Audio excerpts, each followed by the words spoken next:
Bonjour tout le monde, bonjour. Donc, dans cette deuxième vidéo du cours d'administration système Linux, nous allons aborder la lecture du script shell. Donc, un support de cours qui va aborder cette partie-là, ça va donc la lecture du script shell. Donc, comme objectif de cette partie-là, de ce chapitre-là, après l'étude du chapitre, le lecteur c'est lire un script shell, comme par exemple les scripts de démarrage des applications. Il est également capable de modifier légèrement des scripts. Voilà, donc là aussi, ce sont des objectifs qu'on attend à la fin de ce chapitre-là, que l'étudiant, que le lecteur doit être capable de faire toutes ces actions-là. Comme contenu de ce chapitre, nous avons le premier point qui parle de l'exécution des scripts. Le deuxième point parle des variables. En troisième point, on parlera des instructions de contrôle.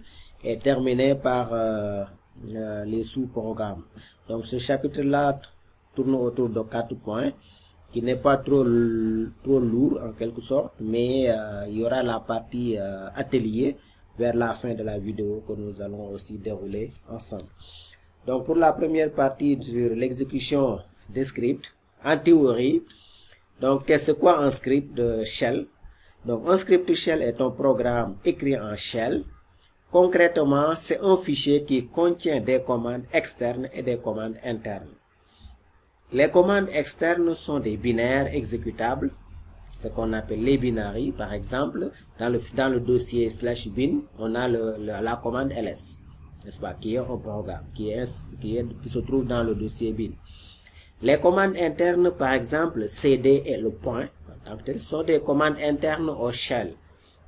Par défaut, quand on exécute un script shell, un nouveau processus shell est activé. Il exécute donc en séquence les commandes présentes dans le script, sauf si on a utilisé des commandes internes comme if ou while, qui organisent l'ordonnancement sous forme d'alternative ou de boucle.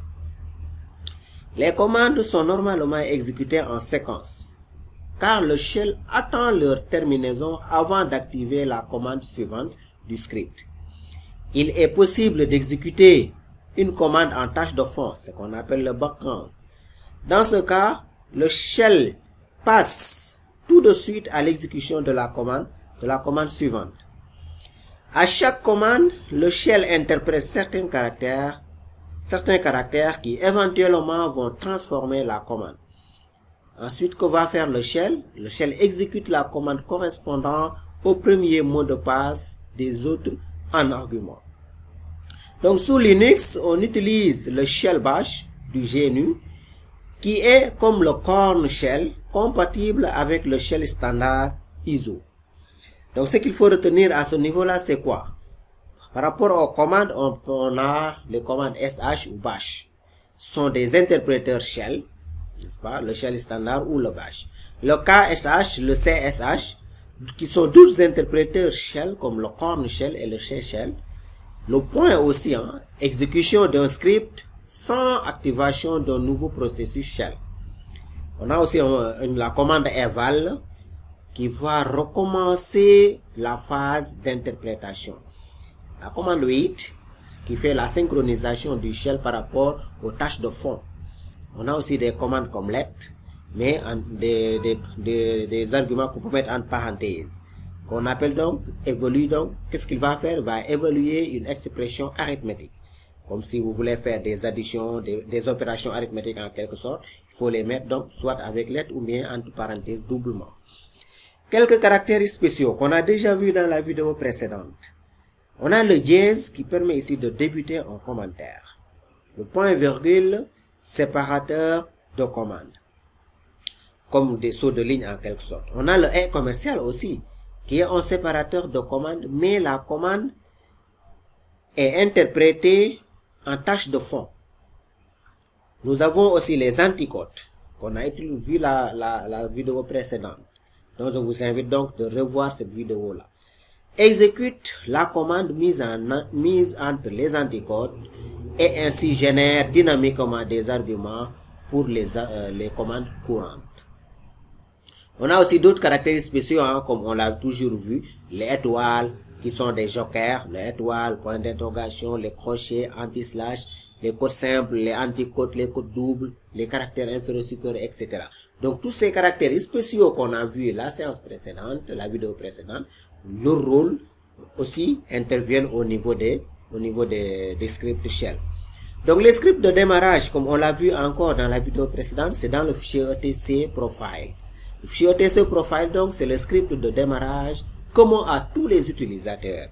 Le fichier /bash profile aussi, c'est un script de démarrage du shell bash propre à un utilisateur donné. Maintenant, si ce fichier-là est manquant, il y a un autre fichier qu'on appelle profile.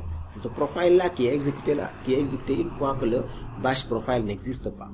On a aussi le $env qui sont des scripts déclenchés pour toute instance de shell, y compris le shell de connexion. Donc par rapport à cette activité-là, si vous pouvez avoir beaucoup plus de documentation par rapport au shell, vous avez donc des liens qui sont proposés dans ce support et qui vous permettent d'avoir une documentation beaucoup plus riche, beaucoup plus importante par rapport au shell. Deuxième point, on parle des variables. Les variables. La théorie par rapport aux variables dit quoi? La notion de variable du shell. Une variable shell est une case mémoire associée à une instance du shell. C'est-à-dire donc un processus. Parce qu'on a dit qu'un processus c'est roi, un processus c'est un programme en cours d'exécution. Donc la variable aussi est identifiée par un nom et sa valeur. Est une chaîne de caractères. Donc il est identifié par un nom et sa valeur, qui est une chaîne de caractères. Quand vous activez un script, vous activez une instance du shell. Sauf si le shell est activé par la commande. La conséquence est que cette instance possède son propre espace mémoire et donc ses propres variables. Donc ça, c'est ce que nous avons par rapport aux variables du shell. Maintenant, la notion de variable d'environnement. Quelle que soit l'application, une simple commande comme ls ou un service réseau comme Apache, n'est-ce pas? Elle possède un espace mémoire dit d'environnement. Cet espace est fait de variables d'environnement qui, comme les variables du shell, ont un nom et une valeur sous forme d'une chaîne de caractères. La particularité de cet espace est d'être hérité de processus père en processus fils. Une application reçoit en effet une copie de l'environnement de l'application qu'il a activée et il est très facile de modifier l'environnement du shell. Il suffit juste d'attaquer le fichier bash profile et ainsi de paramétrer de manière transparente n'importe quelle application. Donc ce qu'il faut savoir à ce niveau-là par rapport aux commandes, c'est la notion de comment créer une variable. Je mets nom d'une variable égale à la valeur directement pour créer ma variable. On a la commande set qui affiche l'ensemble des variables. La commande env qui affiche donc uniquement les variables d'environnement. Unset qui va détruire une variable. Export met une variable du shell dans l'espace d'environnement. Export. Echo et printf, il affiche un message d'une variable. Read va permettre de faire la lecture d'une variable au clavier. Donc ces commandes-là sont importantes. Dans la mesure où en programmant un script shell, on fait toujours appel à ce genre de commandes-là. Peut-être on verra ça dans l'atelier qui est proposé vers la fin de cette vidéo. Les caractères spéciaux aussi, on a le $ qui permet de faire référence d'une variable. N'est-ce pas? On a aussi quelques variables, des paramètres. Comme si on dit $0, c'est pour spécifier le nom du script. $1, $2, etc. C'est pour récupérer le premier paramètre, le deuxième paramètre, le troisième, etc. etc.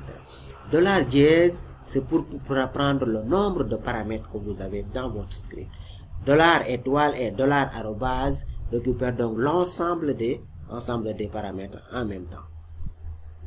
Toujours les variables d'environnement, on parle de PS1 en majuscule, hein, c'est par rapport au prompt. Path, c'est le chemin d'accès aux commandes. Le $home, lui aussi, c'est le répertoire de connexion de l'utilisateur courant. La langue, maintenant, ce n'est rien d'autre que la langue que vous utilisez. Donc, comme astuce, si l'on désire un comportement standard des commandes et des scripts, il est préférable d'employer l'anglais. Voilà. Donc, la commande export langue est égale à C provoque donc son utilisation, par exemple. Donc, plus de documentation aussi par rapport à ces commandes-là, vous avez des aides en ligne, etc. Troisième point, on parle des instructions de contrôle. Dans cette petite vidéo toujours. Par rapport aux instructions qui parlent d'instructions de contrôle, parlent des alternatives que nous connaissons, à savoir les if, else, etc. Donc, sur un script shell, on a la possibilité d'utiliser des if, then, else, etc. Fi, pour dire la fin. Donc, if on a une liste de commandes, then, on a aussi des listes de commandes. Else, qui est le contraire, on a aussi des listes de commandes. Et à la fin, on a un fi. C'est pas pour dire quoi? La fin. Donc, contrairement à la plupart des langages de programmation, le test qui suit le if n'est pas une expression logique, c'est-à-dire donc n'est pas exprimé en booléen comme true or false, mais plutôt une commande. Si le code retour de la commande est 0, le test est considéré comme vrai. Sinon, il est considéré comme faux. Par exemple, une alternative commençant par if mkdir un répertoire, par exemple, exécuterait la liste des commandes derrière le then si la création du répertoire en rep réussit, et la liste des commandes derrière le else si la création du répertoire échoue. C'est-à-dire donc, on va exécuter les instructions après le then si la liste des commandes, la création réussit. Sinon, on va exécuter les instructions qui sont après le else. Ça, les programmeurs savent déjà. On a aussi la boucle while. La syntaxe de la boucle while, on dira while liste de commandes, do. On va faire la liste des commandes et on termine la boucle while par on done. La liste des commandes aussi comprise entre le do et le done est exécutée tant que la dernière commande derrière le while renvoie un code de retour 0. N'est-ce pas? Donc, toute la liste de commandes que nous avons derrière entre le do et le while et le done, n'est-ce pas, est exécutée tant que ce que nous avons dans le while renvoie toujours 0. Par rapport aux boucles for maintenant, la syntaxe c'est quoi? For variable in suite de mots, on met un do. On a la liste des commandes et on fait on done aussi. La boucle for et la boucle while aussi. La fin c'est on done. Donc la liste des commandes comprise entre le do et le done est exécutée tant que autant de fois qu'il y a de mots derrière le mot-clé qui est dans le in. À chaque tour de boucle, la variable indiquée derrière le mot-clé for prend comme valeur chacun, n'est-ce pas, des mots qui suivent le mot-clé in. Si le mot-clé in et les mots ne sont pas présents, n'est-ce pas, on boucle sur un argument du script $étoile. $étoile. Or, $étoile, si vous rappelez bien, $étoile, on l'avait vu ici, c'est-à-dire quoi? C'est sur l'ensemble des paramètres. N'est-ce pas? Donc, on parle maintenant de choix multiples. Choix multiples. Case, mot, in, modèle 1, par exemple, liste des arguments, 1, point, virgule. Modèle 2, liste des arguments, point, virgule, extra, exact, etc. Donc, une expression case remplace une expression if, else, fi. N'est-ce pas? C'est-à-dire donc les instructions imbriquées. Elle est à la fois plus claire et plus puissante. Le mot qui suit case, le plus souvent, un référencement de variables est comparé aux différents modèles. La liste des commandes qui suit le premier modèle qui correspond est exécutée. Dans le modèle, on a donc le droit au joker. Le joker, ça va étoile, point d'interrogation, crochet, etc. Ainsi qu'au type, le pipe, qui signifie ou bien. Une expression case donc est souvent utilisée pour créer un menu où on a plusieurs choix à faire. On a aussi les opérations et commerciales doublement et le pipe doublé, c'est-à-dire le et le ou. On a CMD1 et commercial CMD2 est équivalent à if CMD1, then CMD2, point virgule, fi. Si on dit que CMD1 double pipe ou CMD2 est équivalent à dire quoi? If CMD1 point virgule zen 2 points point virgule else CMD2 point virgule phi. Donc la commande test, l'alternative if ou la boucle while est suivie d'une commande interprétée comme un test. La commande test permet de réaliser des tests génériques comme comparer les chaînes ou tester l'existence donc d'un fichier. La syntaxe de la commande est utilisée avec if. Deux points. On a dit quoi? If test liste d'options point virgule zen, on a de suite point virgule et on fait phi. If entre crochets liste d'options point virgule zen, on a des éléments à faire, on met phi avec quelques options. L'option -f file, vrai si file, si le fichier est un fichier ordinaire. -d, vrai si le fichier est un répertoire. ch1 égale ch2 si les deux chaînes sont identiques. ch1 différent de ch2 si les deux chaînes sont différentes. Et les opérateurs booléens, on a point d'exclamation option, vrai si option est fausse. Option 1 -a option 2, vrai si les deux options, option 1 et option 2 sont vraies. Option A, -a option 2, vrai si l'une des options entre option 1 ou option 2 est vraie. Donc ça, ce sont les options que nous pouvons utiliser en quelque sorte et les opérateurs booléens. On a autre commande aussi, les deux points. Renvoie toujours vrai. Break sort d'une boucle, continue, on passe à l'itération suivante dans la boucle. Exit termine un script, permet de renvoyer un code retour. Let's introduit une expression arithmétique, commande interne. Expression avec R, introduit une expression arithmétique, commande, toujours aussi on a des commandes externe. Les variables point d'interrogation. Code retour de la première commande exécutée. Arithmétique, let's on dit quoi? N égale n plus 1. Ou bien qu'est-ce qu'on va faire? On va faire on ouvre doublement les parenthèses, on met n égale n plus 1. Correspond donc à l'incrémentation de la variable n. Donc on a deux options, soit utiliser avec let ou doubler les parenthèses. Après quatrième partie, on parle des sous-programmes. La théorie, on a dit quoi? Un sous-programme est un bloc d'instructions prédéfini que l'on appelle ensuite autant de fois que l'on veut dans un programme. En créant des sous-programmes, on crée en quelque sorte de nouvelles commandes. En Shell, il y a principalement deux catégories de sous-programmes. Les scripts et les fonctions. N'est-ce pas? Les scripts et les fonctions. En effet, un script est un sous-programme. Il peut bien être activé par un autre script. La grande différence entre une fonction et un sous-programme de type script est qu'une fonction ne génère pas l'activité d'un nouveau processus shell. La conséquence évidente donc est que les variables d'un script sont visibles et modifiables par l'ensemble des fonctions du script.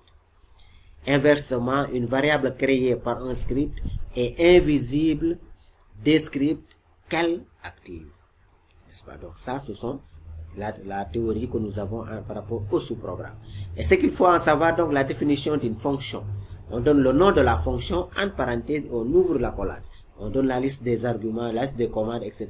On ferme la collade. Ou bien on le met tous dans une même ligne. Fonction, nom de la fonction, entre accolade, liste des commandes, point virgule, et on ferme donc la collade. Et à l'appel d'une fonction maintenant, donc on a fait une définition de la fonction. Comment on va appeler cette fonction-là? On dit directement le nom de la fonction, espace, liste des arguments. Remarque, les paramètres sont récupérables dans le corps de la fonction par les variables traditionnelles. $1, $2, etc., $étoile ou le $dièse. Donc, il est bon aussi de savoir au départ de la vidéo qu'est-ce que ça signifie, ces différents éléments-là. La commande return permet de sortir d'une fonction et de générer un code de retour. return. Donc le return, on sort d'une fonction de générer un code de retour. Voilà, donc c'est ça qui met fin à cette présentation partie théorique de ce cours-là. Maintenant, qu'est-ce qui va rester? On va attaquer directement sur la fin de cette vidéo. On va attaquer les ateliers, n'est-ce pas? Les ateliers donc qui vont tourner autour de cette vidéo. Il y aura 4 ateliers. Parmi les ateliers, nous avons un atelier sur l'exécution des scripts, sur les variables, sur les structures de contrôle, mais éventuellement sur les sous-programmes. Et en principe, chaque atelier a un temps qui est donné à cet atelier-là. C'est pour permettre à l'étudiant et autres, à l'apprenant de pouvoir réfléchir sur la question avant de trouver la solution qui est proposée en même temps dans la vidéo. Donc pour l'étape 1, on a dit la première question, on nous demande de faire quoi? Créer un script et exécuter-le via le shell standard. Pour le créer, on a l'éditeur qu'on avait vu dans la vidéo précédente. L'éditeur de shell, l'éditeur en fait à savoir le VI. N'est-ce pas donc? À savoir le VI. Donc si je fais un VI, un script, l'extension aussi d'un script shell c'est un .sh par exemple, .bash, ainsi de suite. Donc j'utilise le .sh comme étant donc mon éditeur. N'est-ce pas? Donc au départ de la première ligne que je vais sur mon script, c'est je fais appel donc à mon dièse point d'exclamation bin bash, n'est-ce pas? À mon dièse point d'exclamation bin sh, qui est ici donc un conventionnel en fait, c'est une convention en fait du script shell. Donc un dièse c'est un commentaire. Donc on met un dièse, un script, mon premier script. On met date qui permet la variable date seulement. Le commentaire associé à ça affiche la date et l'heure. Uptime qui affiche la charge système. uname-a, c'est une commande uname-a qui va afficher la version de votre système. Donc mon script shell contient uniquement ces 3 lignes là, les 3 commandes là. Après qu'est-ce que je fais pour l'exécuter? Maintenant qu'est-ce que je fais? Je fais quoi? Je fais un /bin/sh et je donne le nom un script.sh. D'autres choses aussi, vous pouvez donner les droits d'abord. Peut-être on verra le droit, donner les droits d'abord et faire / le nom de votre script sh directement. Et là aussi ça permet donc d'exécuter. Une fois que vous exécutez, vous avez donc le résultat qui est affiché. Deuxième question, c'est quoi? Exécuter le script en affichant la phase d'interprétation et la trace des commandes. Qu'est-ce que je vais faire? Je prends un bash-x, un script.sh ou bien un /bash /bin/sh -x et je donne le fichier en question. Donc là maintenant vous verrez donc il va m'afficher ligne par ligne en donnant la commande qui a été lancée directement.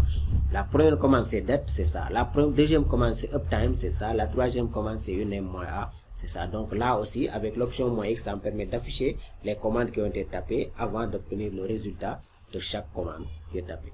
Troisième question c'est quoi? Exécuter le script sous forme d'une commande à partir du répertoire courant.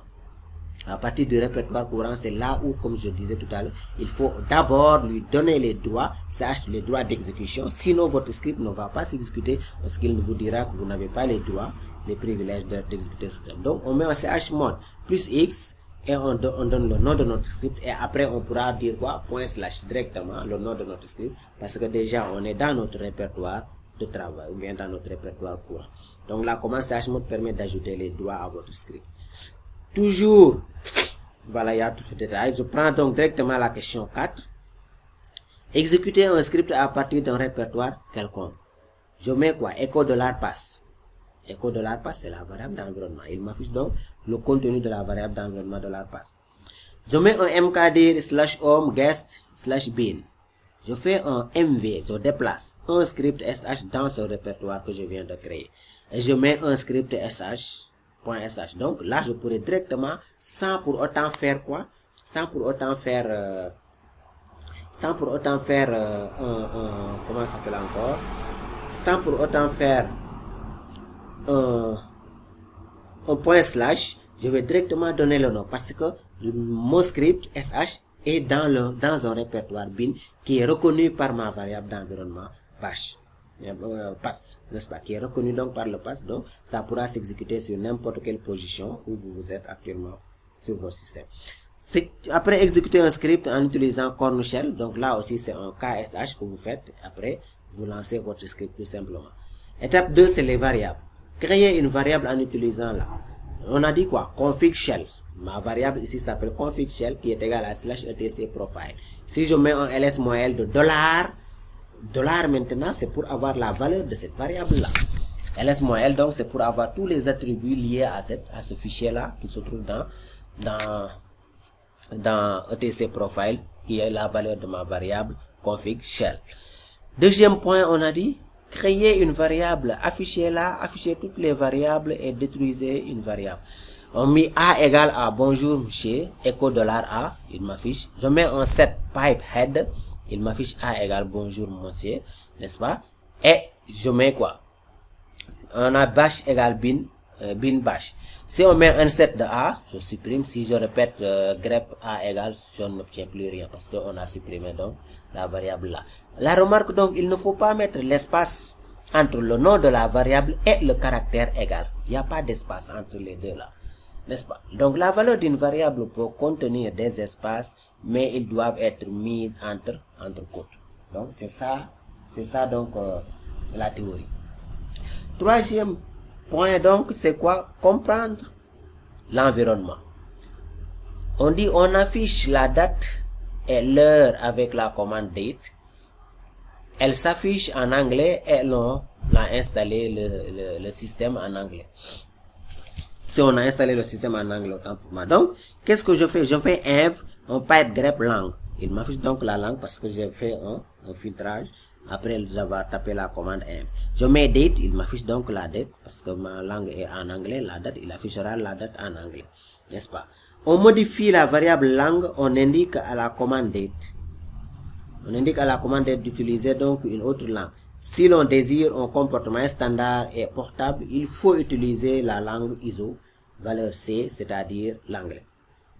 Donc si je fais un export langue égale fr-8 grand fr en majuscule pour dire c'est la langue française. Si je mets date, vous verrez qu'il va me donner la date en français. Si je mets langue DE en allemand, etc. Export, après je fais un export de langue, n'est-ce pas? Je fais un export de langue, il me met date, il va m'afficher ma date actuellement en allemand, etc. Si je mets langue égale C, je mets export de langue. Si j'affiche env langue, il va m'afficher langue égale à C. Et si je mets date, il m'amène donc la date en anglais. Donc ça, c'est une manière de manipuler les dates de votre truc, comment vous pouvez jouer sur la variable d'environnement, la modifier, etc. ainsi de suite. Quatrième point, c'est créer un script interactif qui saisit une variable et l'affiche. Donc je mets un vi bonjour.sh dans lequel je mets le script print votre nom, read nom, echo bonjour monsieur $non. Et donc vous voyez donc je puisse dialoguer. Je mets un sh bonjour.sh, je donne le nom, il donne le nom du pont, il dit bonjour monsieur Dupont, etc. ainsi de suite. Donc là vous pouvez interagir avec votre script sh, dialoguer, lui demander des arguments, des valeurs et à vous de renseigner, etc. Comme un prompt que vous avez, etc. Donc ici, retenez juste que c'est la fonction read qui va permettre de lire la saisie. Ici aussi, créer un script qui affiche les paramètres. Via, je mets param. Je mets un bash.js, point d'exclamation, /bin sh. Ça, il ne faut jamais l'oublier. Donc, echo, le nom du script, tu mets $0. Le premier paramètre $1, deuxième $2, tous les paramètres $étoile, le nombre de paramètres $dièse. Donc, si je donne les droits chmod x à param, si je mets ./param, c'est au cas où je dois exécuter ça au niveau du répertoire courant et je liste donc les paramètres. $param, je mets ./param et je mets espace 1, 2, 3, c'est-à-dire 1, 2, 3, ce sont les paramètres. Donc si je fais echo, mon script va afficher tout. Va afficher maintenant tous les paramètres, etc. et le nombre de paramètres, ainsi de suite. Et là, vous voyez donc comment à l'appel, comment j'ai listé les paramètres de la fonction avec des Z. Troisième tâche, les structures de contrôle. Écrivez un script utilisant une alternative. Vi, créer rep.sh, qu'est-ce que je dis? On crée dans le répertoire là. On a dit echo, nom du répertoire à créer, read non rep, if mkdir de $non rep 2 supérieur, /dev /nul, then echo, opération réussie, else echo échec, fi. Donc, si la création est réussie, on envoie un message, sinon on envoie une erreur. Donc on met un sh, donc je donne un répertoire, sauve, il m'envoie opération réussie. Je lance encore le message j'envoie, on écrit la même chose sauf il me dit échec parce que l'opération a échoué. Vous voyez. Donc, ici, la redirection qui est utilisée à ce niveau-là, $rep2 supérieur à /bin nul, qu'est-ce qui est dit à ce niveau-là? La redirection 2 supérieur à /dev nul renvoie les messages d'erreur dans le périphérique dev nul, qui est une sortie incinérateur. Donc, la conséquence des messages d'erreur sont supprimés. On ne peut créer donc un répertoire s'il existe déjà. Si l'on essaie de le faire, la commande mkdir échoue et normalement affiche le message d'erreur. C'est pas donc le code d'erreur qui est le code 1.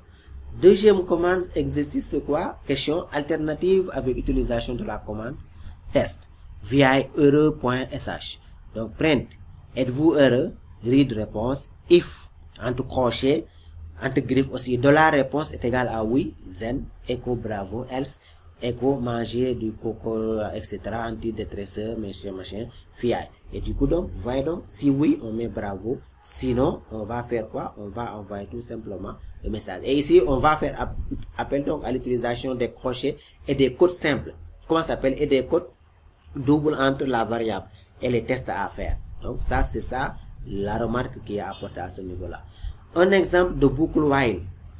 On crée un script qui teste l'existence d'un fichier flag tous les 10 secondes. On lance le script donc en tâche de fond et au bout d'un temps donc on crée un fichier flag.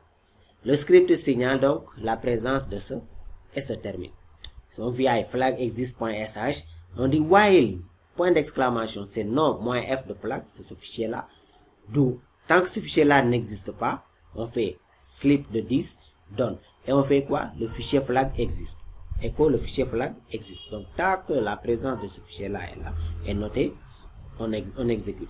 On met un RM de flag, supprime. Le fichier, il me dit non, file au directeur, je ne peux pas supprimer. C'est-à-dire donc, je testais s'il y a la présence du flag. Non. J'envoie maintenant mon script en tâche de fond avec le E commercial à la fin. Je mets en tâche de flag, il va me dire quoi? Le fichier flag existe parce que le script l'avait déjà créé à ce niveau-là. Tu vois. Donc une autre version aussi, flag exist bis, qu'il a nommé ici. Tu fais quoi? On while do. Parce que while on a dit renvoie toujours vrai. Slip de 10, on dit if test moins f de flag, then break. Si test de flag existe, on te dit tu sors. N'est-ce pas? Donc c'est ça. La question 4. Exemple d'une boucle for aussi. Boucle for i in 5, 4, 3, 2, 1 do. Echo, on dit $i. Slip dans 1. Done. Et on met quoi? Echo feu. Donc, qu'est-ce qu'on met? Si on lance, il va nous écrire 5, 4, 3, 2, 1, etc. Écriture donc du menu avec instruction case. Menu.sh. On a mon script sh. À ne pas oublier l'entête du script. Point d'exclamation, bin sh par exemple, ou bin bash. Echo 1, afficher la date et l'heure. 2, afficher la charge système. 3, afficher les versions du système. Echo, -n, votre choix. Read, choix. Case, choix, in, 1.